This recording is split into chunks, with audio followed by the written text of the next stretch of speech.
Welcome to Lecture 15 of the lecture series, Psychology of Wellbeing. Today we are going to learn about fostering eudaimonic well-being by addressing greed amongst the affluent sections of the society and applying arts and humanities-based interventions. Well, just as in the previous lecture we had utilized Carol Reeves' recent contribution in understanding the protective or buffering effects of eudaimonic well-being, the same contribution, the same article we are going to utilize in understanding how to foster eudaimonic well-being by addressing greed and applying arts and humanities-based interventions. We are particularly going to look at, in this lecture, a brief look at or recapitulating the nature of eudaimonic well-being, the buffering effect of eudaimonic well-being for elderly people and disadvantaged sections. Then we'll look at fostering eudaimonic well-being through well-being therapy, then addressing greed in the affluent class to foster eudaimonic well-being for people in general, and finally, the role of arts and humanities in enhancing eudaimonic well-being. Well, eudaimonic well-being, as we had noticed in some of the initial lectures of this particular course, this contribution in terms of this concept of well-being was made initially in 1980s by Carol Ravi, and we have come a long way after that. And in the recent contribution, one of her contributions, we have seen how a variety of findings from recent research on eudaimonic well-being and further research in terms of fostering eudaimonic well-being has been taken up by Carol Reeve. So let's do a brief recapitulating of this particular concept. Well, we had seen earlier that psychological well-being is based on the eudaimonic view of well-being. What does that mean? It comes from Aristotle's concept of daemon, which is to be true to one's inner self in order to live a meaningful life. It is also characterized by sense of meaning in life, concerns about who am I, pursuit of one's ethical values in life, then environmental mastery, making suitable changes in the environment to suit one's self-growth. And recently, in her contribution in 2017 article, Carol Reeve also has talked about the dimensions of autonomy, that is judging oneself by personal rather than other standards, then positive relationships, and self-acceptance, which is accepting personal strengths as well as weaknesses. We also saw limitations of this concept in terms of if the conditions are adverse, too much onus on the person to change the environment. But despite such limitations, we find that it has informed us in an important way about various important aspects of human well-being. And in this lecture, Carol Reeve's work, as we are going to understand, has also somewhere addressed this particular limitation that rather than uh, it being person's responsibility to change the environment, certain efforts can be made to change the environment in terms of the greed of the affluent class. Some efforts, some research efforts can be made in highlighting that process of creating challenges for the masses when some people engage in unrealistic uh, possessions or the process known as greed. I beg your pardon. So let's begin with trying to understand that one of the ways to enhance eudaimonic well-being has been through well-being therapy. What is well-being therapy? It is fostering positive psychological experiences to minimize relapse amongst the people who have depression and who have been receiving cognitive behavioral therapy. Well, the use of daily diaries of positive happenings, that is one important aspect of well being therapy because it enhances awareness of positive experiences, associating them with aspects of eudaimonic well being. Well, it has been found that relapse of depression has been minimized over a period of 6 years. The impact has been for 6 years. We have also seen that well being therapy has been found to be effective in addressing anxiety disorders similar to depression with enduring effects. In the school setting, also, well being therapy has been utilized, and a series of studies have pointed to its effectiveness, particularly in preventing anxiety amongst the adolescent girls, fostering personal growth and reducing distress among students in general, and enhancing autonomy and friendliness. These can be important contributions of eudaimonic well being, particularly with the help of well being therapy, how eudaimonic well being can be enhanced. Among the elderly people, there has been programs like the Lighten Up program that Carol Riff has talked about, and it is all about discussing positive memories with peers by the elderly people, besides regular exercises that has improved eudaimonic well-being and helped them address the challenges of life. More specifically, the elderly people with lower levels of eudaimonic well-being at the beginning of the intervention program improved much more than those who had higher levels of eudaimonic well-being in the beginning of the program. Besides, they also showed a decrease in the level of depression, physical illness, and sleep-related problems. So that can be an important impact of well-being therapy in general in the school setting and also amongst the elderly people in helping them enhance their sense of eudaimonic well-being and minimizing or decreasing the levels of depression, other illnesses, and sleep-related problems. Importantly, Carol Riff, in her latest contribution, has also touched a very important aspect of eudaimonic well-being, or rather, I should say, the ways in which eudaimonic well-being could be enhanced, not directly, but creating conditions which may reduce inequality. And how does she say so? By addressing in the affluent class to addressing in the affluent class the process or the experience of or the need for having more or greed to foster eudaimonic well-being in general in the society. Well, I would like to quote her in terms of how greed is understood and how greed can be addressed. She points out, indeed, most science on health inequalities has focused on the costs borne by those at lower positions in status hierarchies. Far less is known about the characteristics, motivations, and behavior of those at the top, some of whom, by their actions, may undermine the eudaimonic well being of others below them. That is, greed may be a fundamental force that is fueling the growing problem of inequality, now evident on a global scale.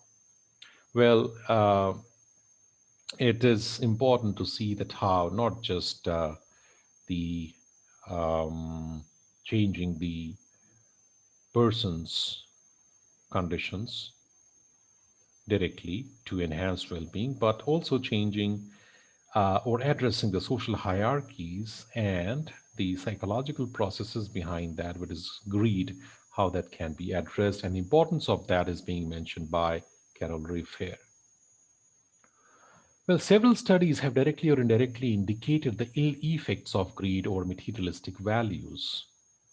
Negative association between materialistic values or motivation and well being and adjustment has been noticed. Again, Also, people of higher socioeconomic class have generally had a greater sense of entitlement and narcissism. That's another important element. Narcissism would mean self-love, and entitlement would mean that yes, we a feeling of deserving something to possess. Then people belonging to such class, I beg your pardon, there is one typographical error there. People belonging to rather than belong to such class engage in more unethical behavior than those belonging to the lower class. Importantly, the motivation for power mediate the association between higher class status and selfishness. So, um, higher class status and the way it could be linked with selfishness, it somewhere is mediated by power motivation or the motivation for power. So, since higher class people would need more power, so that makes them more selfish. People of such class often get guided by utilitarian options, that is, maximizing the greatest good for the greatest number. Again, people having more deserve more, again, is something which is the important message, particularly in situations which are filled with moral dilemma. And they also show less empathy. Now, this is something which can be an important area to be looked into, to be intervened.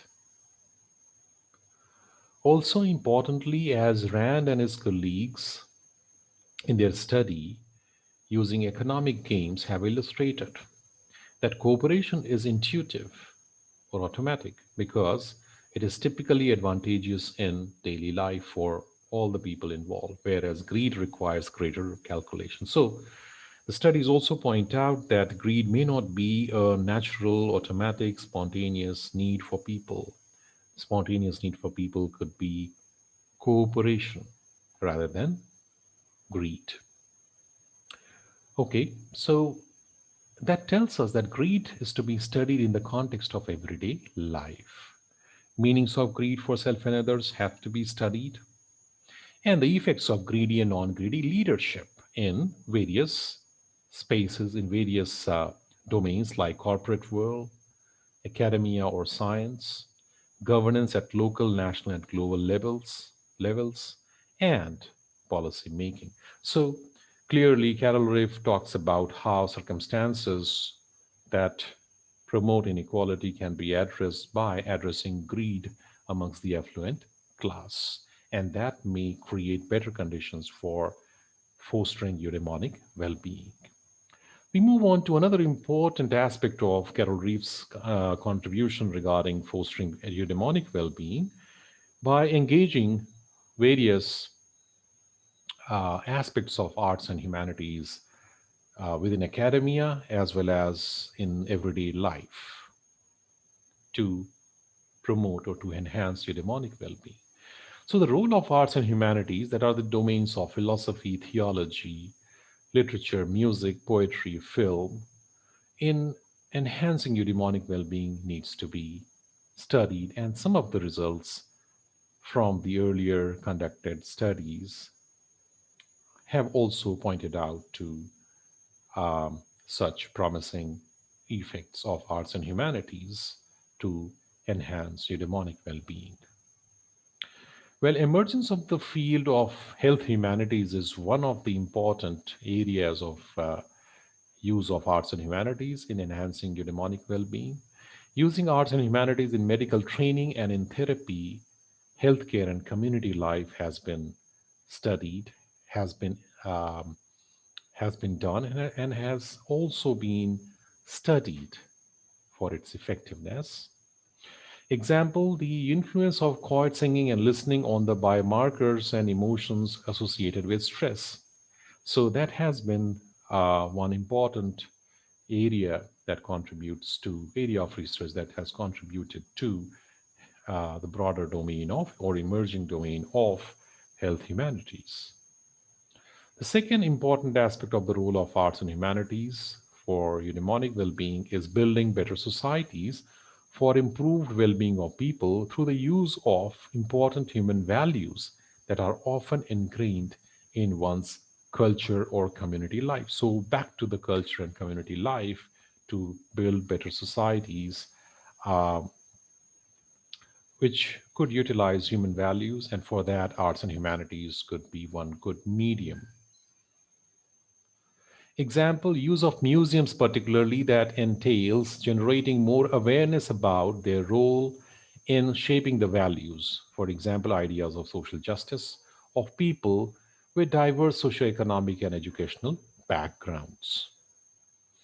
Well, besides museums, we also have direct implications of arts and humanities through education that focuses on self realization or self growth rather than economic gains. So, that also tells us about the role, education role that arts and humanities can play in, in fostering uh, more meaningful meanings of education for the purpose of also enhancing eudaimonic well-being. So if education is focused on self-realization and self-growth rather than just economic gains, and how that intervention can involve arts and humanities, that is something that we can learn about.